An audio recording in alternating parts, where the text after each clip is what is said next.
You know how we always complain that budget phones sometimes give you the best battery but end up looking ugly? Or sometimes they give you the best design, they end up looking stylish, but before evening it is already low. Now today I'm coming with something different, and that is the Poco M7. And honestly, this one is different. It is giving the best battery. In fact, you'll be blown by the battery of this device, and it has a lot of benefits. I mean, you can take a look at the design, you can see how stunning it is, but that's not the only thing on the Poco M7. So let me break it down for you. Let's go. And the design of the Poco M7 is the first thing that actually attracted me to the device when I first saw it. It features a futuristic panel design, which when you look at it in real life, it gives a robotic feel. And this feels like holding the Optimus Prime in your hand, and this is all thanks to the aesthetic lines at the back. It comes with two incredible colors. Like we've seen, the first one is the silver and this is the black. So let me know in the comments which of the colors are your favorite version of the Poco M7. If you're somebody like me that likes those robotic futuristic vibe, then you might be leaning towards getting the silver version of the Poco M7.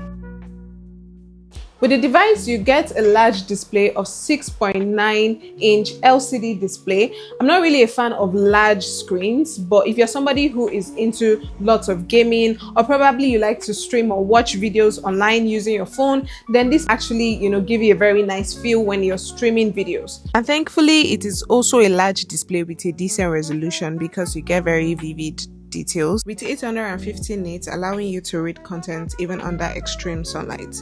You get a 144 Hz, which is pretty fast for a mid-ranger, and it allows you to toggle between 30 and 144. The bezels of the device is slim, which gives it a very nice look when you see the display at first glance, and it has an 85.93% screen to body ratio, which gives you that immersive viewing experience. Now coming to the battery of the Poco M7, that is where Poco said, "Hold my glass, I am not here to play."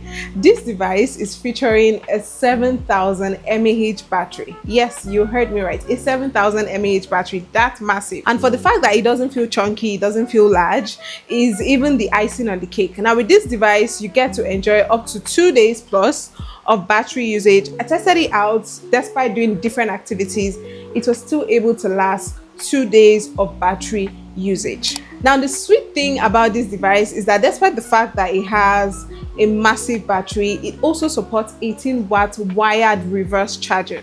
Now what this does is, if your phone's device is low, you can use the Poco M7 as a power bank, just power on different devices, not just smartphone. I tried it on my earbuds and it was able to power my earbuds as well. So this is like a working power bank. You don't have to carry an extra power bank with the Poco M7. All you need is your device and a Type-C to Type-C cable where you can charge other devices. So I noticed that this is also designed for data transfer and not just for charging, but this can only work if both of the devices support OTG functionality. It has an inbox charger, which is a 33-watt inbox charger.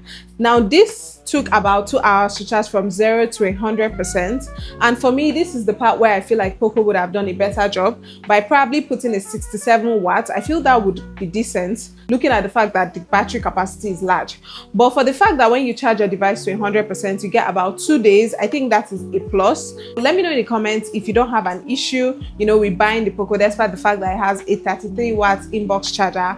Put in the comments and tell me if that's really not a big deal. Probably I might just be making a fuss about it, but I would have preferred a faster charger because it took a longer time to charge. So let me know in the comments. Now the battery of the Poco M7 is not just big, but it is designed by Poco to ensure that the battery is durable.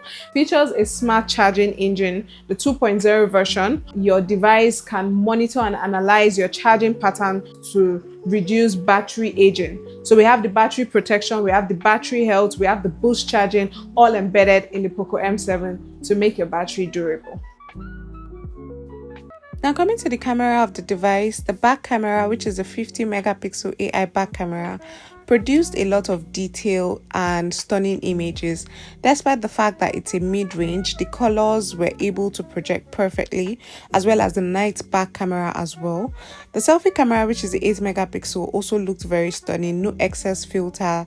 It looked okay. Let me know what you think about it. This device has a Snapdragon 685, which I've seen in the Note 13. It is a solid mid-range chip.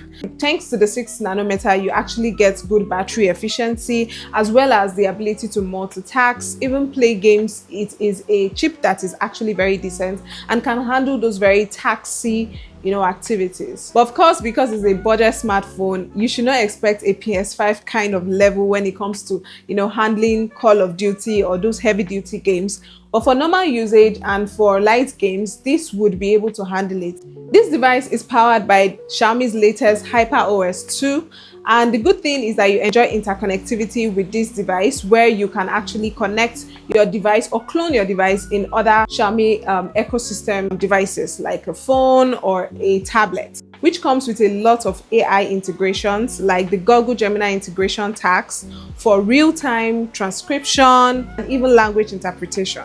For the durability aspect of the Poco M7, it has an IP64 water and dust resistance, and it also features a Wear Technology 2.0. So it means that if your hand is oily, it is wet, you should be able to operate your device. Your device will still be able to pick the sensitivities of your skin on the screen, and you should be able to use it. It has a maximum of 6 gig RAM memory extension and comes in 2 variants, and here are the prices. Now, this is a bonus tip for those that were able to stick to the video up to this point.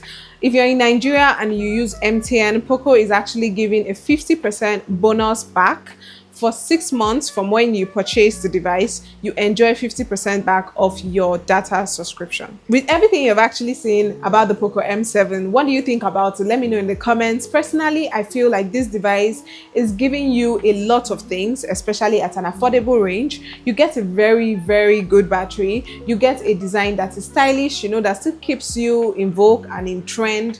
And you also get a decent camera and also a good processor. So let me know in the comments, what were your expectations about the Poco M7? Was this device able to meet the expectations of budget phones? Just let me know in the comments. And if you like videos like this, please don't forget to like, share, subscribe, and thank you until I see you next time. Bye.